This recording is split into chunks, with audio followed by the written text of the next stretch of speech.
Okay, Itamek Sistiko. It is January 8th, 2016, in the new moon period going into the cycle Gatto. This is the time of year in the past when people's food supplies would run out. Their stores, their caches from summer would run out, and so they'd have to really rely on one another, you know, to share whatever food was left in the camp. You know, you might have to maybe your family ran out of food, maybe, you know, your brother or something still has a little left. You got to rely on his generosity and go get some of that food to share. So that's the meaning behind gatto, which is kind of like assisted eating, gattoi.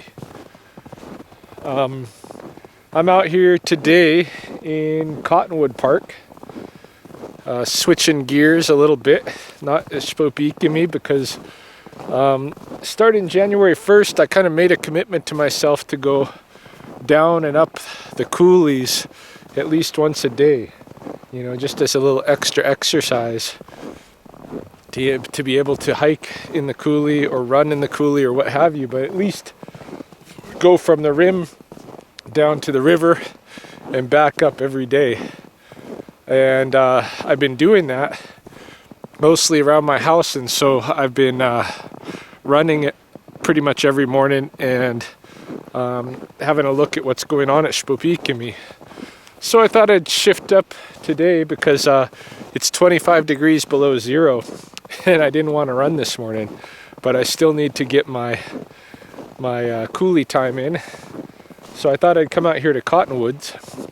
I don't come out here enough, or I haven't been this year, this winter. Typically, this was my winter study site, and Spopikimi my summer study site. And I would, you know, of course I'd come here in the summer now and then too, but, you know, every week, a couple times a week would be Spopikimi, and here I might come once every few weeks or something during the summer and alternate in the winter.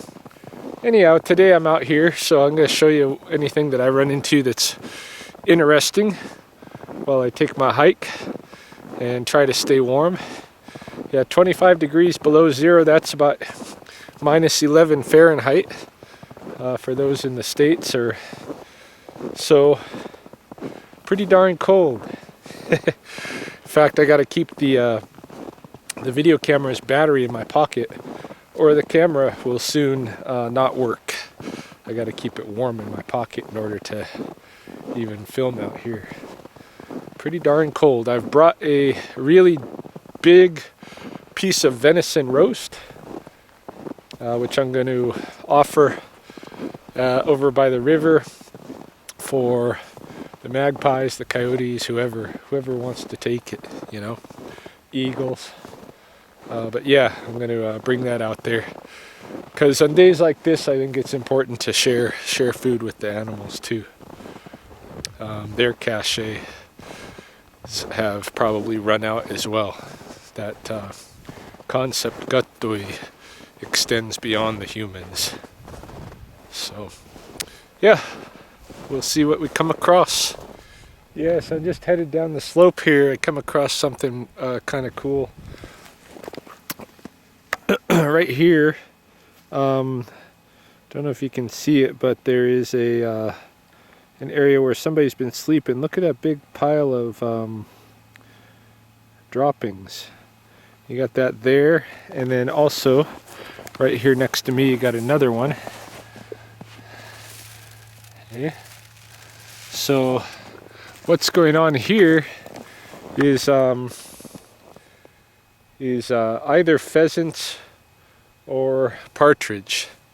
I can't say for sure which, but the size of the feet to me look like pheasant, and as well as the size of the belly that must have sat at these spots here. And so yeah, so I think this was a pheasant, where a pheasant spent the night. But quite a few droppings. I don't know if they spend multiple nights in the same spot. It's possible. Given how many droppings are here, I can't imagine all of those were shot in one sitting, you know? So it's interesting. I haven't come across that before out here in the snow like that. So, and seeing how much droppings there are, that's very interesting to me, because it would suggest that they reuse that little night roost area. If I had good batteries in my camera trap, I might set it up just to see for sure whether or not they're using it, although that might be kind of intrusive, because I think the camera trap at night, if they trigger it, would kind of put a light on them, and probably better if I really wanted to know, just to come out here at night, walk down this way and find out for myself.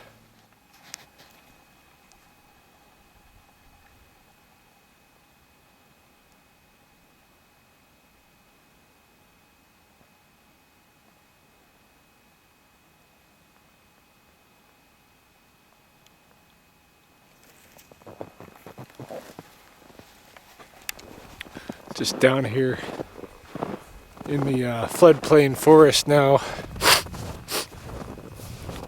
One of the creatures that was just a porcupine, obviously, gaitskach, but one of the animals that I've got my eye out for in all the locations where I'm studying is the gukkanotstogeeks, the great horned owls. We are closing in on owl mating season and nesting season. We're rapidly closing in on it. One more lunar cycle and we'll be there. So I'm kind of desperate to find where there's some owls roosting and a nest that I can watch. I know where there's a nest here, but my student Carol and I have come down here and checked a couple of times, and we've not found a pair of roosting owls down here yet, the last month or so. So that's one of the things today as I walk through here I'm going to be looking for, is see if I can spot an owl.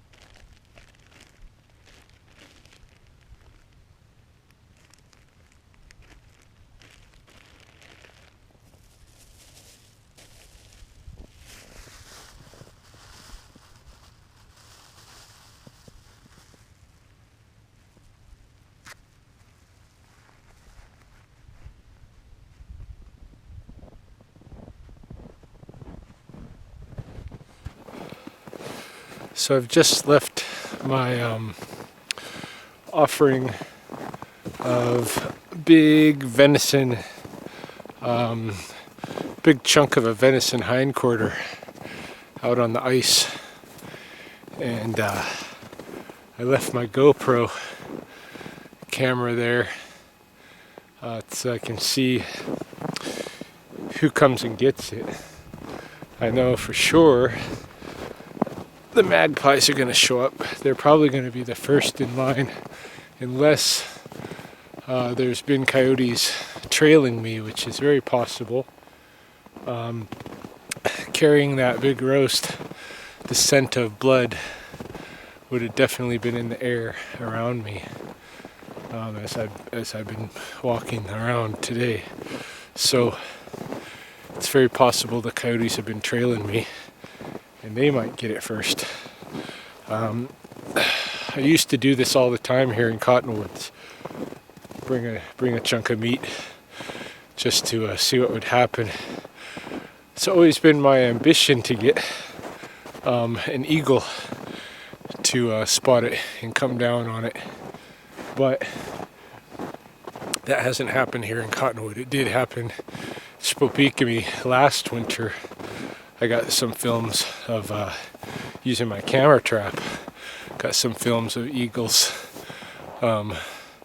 taking some pike that I laid out for them.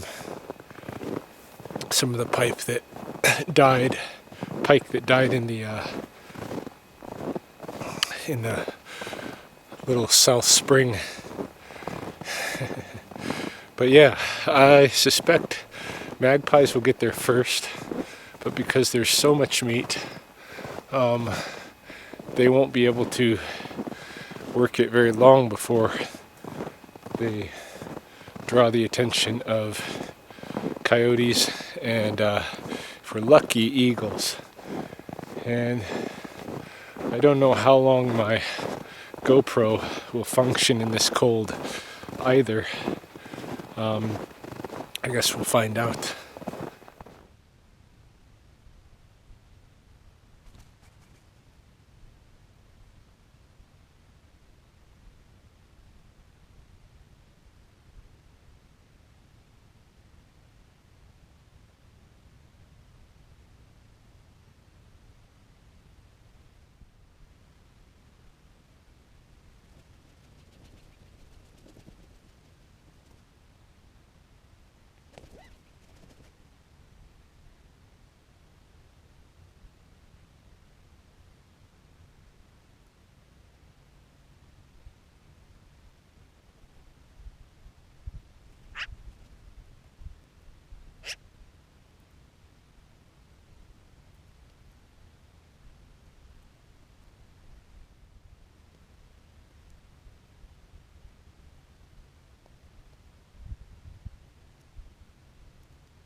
sitting there, which means that they haven't found my offering yet. If they had found my offering, he would have seen the others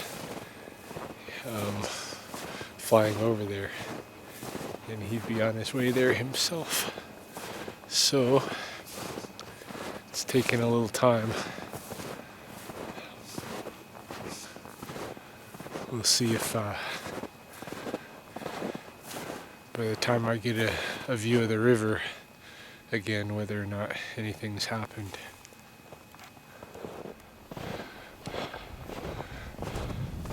Just hitting the willow patch. I'll be within view of the river before too long, but they found it. I've already seen the magpies flying in that way, so I know that they're there. Question is, am I the only one that noticed? Or are we going to get eagles and coyotes noticing too?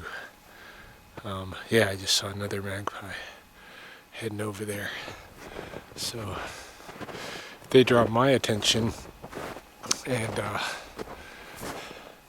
I'm a relatively, observant human, but I'm still a human, and we don't pay nearly as much attention as these other animals. I imagine the coyotes won't be far behind them, but we'll see.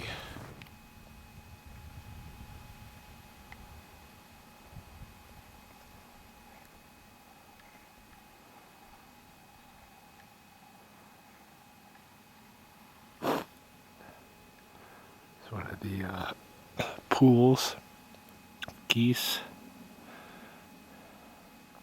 open water pool on the river, and I can see way in the distance, I don't know if it'll show up on here, but way in the distance the magpies are working on that roost.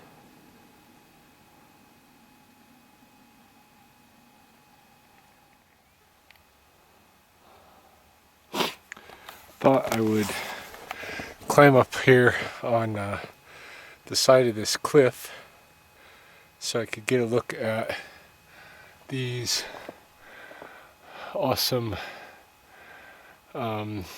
artifacts of these swallows. These beautiful mud daub, clay daubed swallow houses. Quite amazing pieces of art. Pretty sure this is where the inspiration for Yoda's house from the Empire Strikes Back and Return of the Jedi Star Wars movies. Pretty sure this is where the idea for the look of Yoda's house came from. Swallows' nests. In any case, they're quite something. I think they're pretty beautiful. Yeah, I'm pretty sure the coyotes are tracking me. I've just started my way back along the same route that I came in, and I find here coyote tracks and very fresh urine deposit. So yeah, there's no doubt in my mind that the coyotes are tracking me, which is not surprising at all. It's absolutely what I expected, because I smell like blood.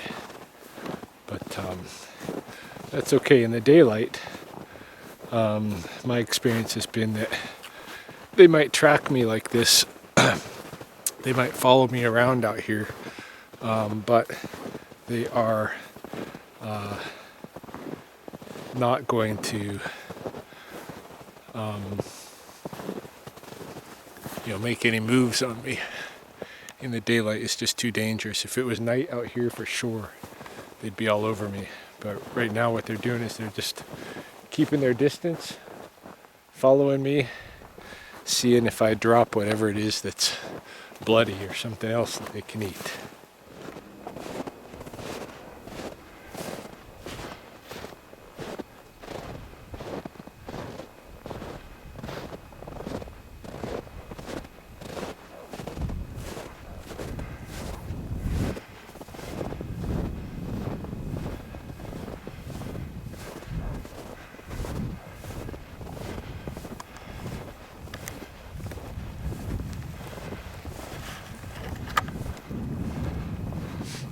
Okay, it looks as though there's nobody out here right now. It's probably been, I probably left the that roast out here for maybe 45 minutes, something like that. So we'll see whose tracks are over there beside it.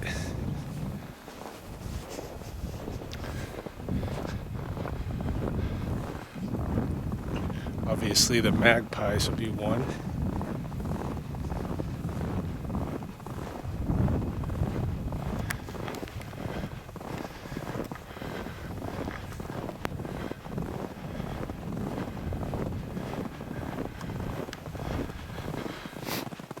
Here's where a magpie landed.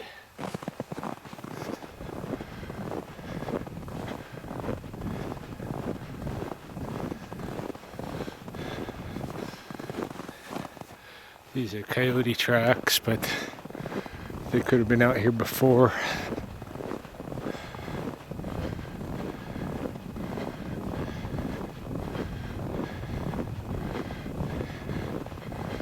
There's definitely been some action here.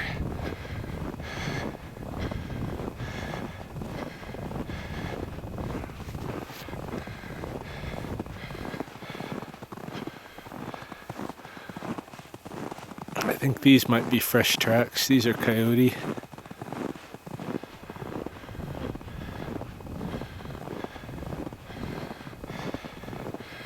And here's the scene. Lots and lots of magpie.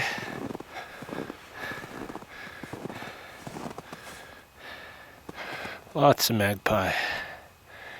And I'm not seeing any coyote right out here on top of the area, so it could very well be that it's just magpie that came down here. But that's cool, because they're going to cache it all over the forests.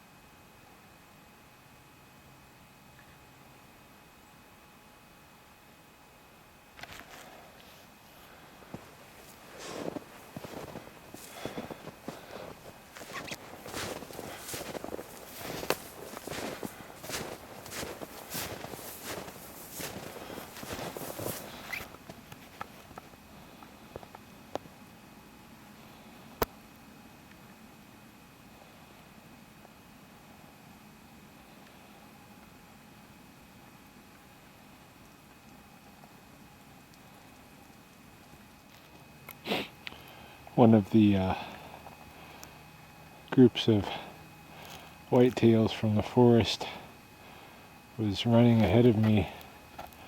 They're pretty sure I'm after them, so they've taken it uphill and are already cresting over part of the coulee rim.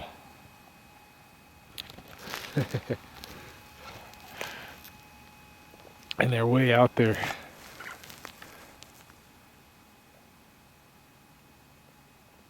Yeah, pretty funny. Oh. Now I'm gonna have to climb up the slope myself. It's a male hairy woodpecker. I was just about to climb the coulee slope when I heard him tapping down here, and I can't help myself. If I hear tapping, especially down here, I gotta come check it out and see who it is. There's always the possibility in this section of forest that it could be a pileated woodpecker. They're pretty rare, but they do occur here. And even if it wasn't, the hairy woodpeckers have been beneficial to me down here. They've been good to me. They showed me where to find poplar borers. Like, I don't know how they do it. They have like a sense. I don't know if they hear it or what, but somehow they know just where the poplar borer beetle grubs are, and they'll dig in there. And when I see, especially if it's on a fallen log, and I find them digging in, then I'll go in there myself usually, pull out a couple of grubs. They taste like candy. Look like big fat maggots, but they taste like candy.